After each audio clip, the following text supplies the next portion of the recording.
ప్రజాగలమే మా బలం అంటూ ఎప్పటికప్పుడు తాజా వార్తలు మీకు అందిస్తున్న బిఆర్ న్యూస్ కి స్వాగతం. నా పేరు మాధురి. వార్తల్లో ముందుగా హెడ్లైన్స్.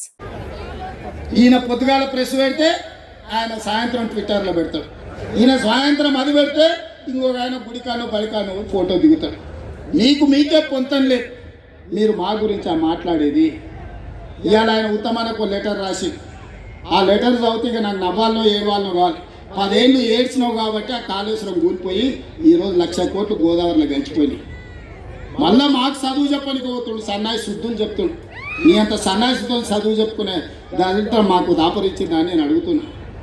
అందుకే మిత్రులారా, ఇవాళ వేదిక మీద నుంచి అటు గోదావరి జలాలలో జరిగిన అన్యాయాన్ని మహారాష్ట్ర ముఖ్యమంత్రిని కడుగుతాం అవసరమైతే మెడలు వంచైనా గోదావరి జలాల మీద తుమ్మిడి ఎట్టి దగ్గర ప్రాణహిత చేవెళ్ల ప్రాజెక్టును కడతాం. ఖచ్చితంగా భారతీయ జనతా పార్టీ నాయకులు కూడా మీరు అనుకుంటున్నారేమో, తమాషా అనుకుంటున్నారేమో, మిమ్మల్ని ఆదిలాబాద్, మెదక్, అదే విధంగా నిజామాబాద్, కరీంనగర్లో మీరు ఎంపీలుగా ఉంటాం అనుకుంటున్నారేమో. గోదావరి జలాల మీద మహారాష్ట్ర ముఖ్యమంత్రి దాగుడు మూతలు ఆడుతుండు. చర్చలకు రమ్మంటే రాకుండా పారిపోతున్నాడు. ఎన్ని రోజులు పారిపోతారు? మిమ్మల్ని ఊరు నుంచే తరిమే రోజు వస్తుంది.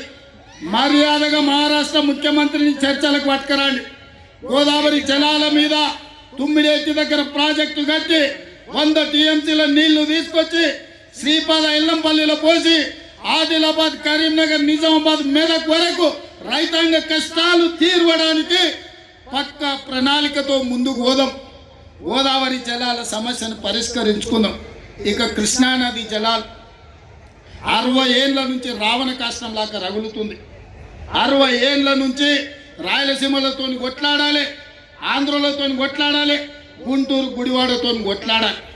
ఈ సమస్యకు శాశ్వత పరిష్కారం వద్దా? పరిష్కారం కావాలంటే చర్చలు చేయాలన్నా లేదా? ఇవాళ మనం మాట్లాడినప్పుడల్లా చంద్రశేఖరరావు దానికి అడ్డం పడతాడు. ఎర్రి మాటలు మాట్లాడతాడు.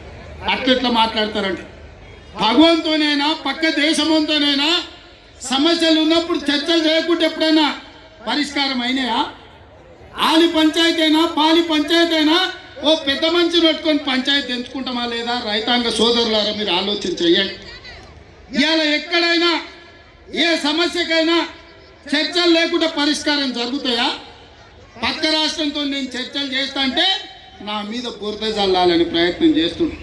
నువ్వు బురద చల్లినా, తల కింది కాలు మీదకి చేసుకున్నా, నువ్వు పోయి సీసల తలకాయ పెట్టి సచ్చినా, పక్క రాష్ట్రంతో చర్చలు చేసి డిసెంబర్ లోపల పాలమూరు రంగారెడ్డి ఎత్తిపోతలకు 90 టీఎంసీలకు వాళ్ళ మీద ఒత్తిడి తెచ్చైనా కొట్లాడైనా ఆంధ్రప్రదేశ్ నుంచి ఎన్ఓసి తీసుకొచ్చి పాలమూరు రంగారెడ్డి ఎత్తిపోతలకు 90 టీఎంసీల నీళ్లకు అనుమతి తీసుకొచ్చే బాధ్యత నాది.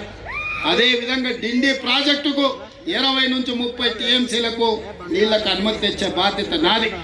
ఇవన్నీ చేసుకుంటూ ఉద్దండాపూర్ వరకు కావలసిన నీళ్లు ప్రాజెక్టులు సంవత్సరం తిరిగే లోపల పూర్తి చేయడమే కాకుండా రాబోయే 2.5 ఏళ్లలో జూరాల దగ్గర కొత్త రిజర్వాయర్ కట్టుకోవడం కానీ, కర్ణాటక మక్తల్ సరిహద్దుల్లో బ్రిడ్జ్ కమ్ బ్యారేజీలు కట్టుకోవడం కానీ, కల్వకుర్తి కానీ, భీమా కానీ, నెట్టంపాడు కానీ, కోయిల్సాగర్ కానీ, నారాయణపేట, మక్తల్, కోడంగల్ ఎత్తిపోతల పథకం కానీ, వీటన్నిటి మీద గ్రీన్ ఛానల్లో నిధులు ఇచ్చి ప్రాజెక్టులు కట్టుకునే బాధ్యత మనది.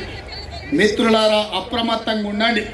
దొంగలు వస్తారు, గూడసాట్లు వస్తారు, గూడు పుటాని చేయడానికి వస్తారు. పాలమూరు జిల్లా బిడ్డలు అప్రమత్తంగా ఉండాలి. మన దగ్గర ఉన్న బిడ్డలు కూడా, మనోళ్ళు కూడా సోయలేక దొంగలకు సద్దులు మోసేటోళ్ళు కొందరు ఉంటారు. ప్రతి ఊర్లో ఒకడు ఉంటాడు.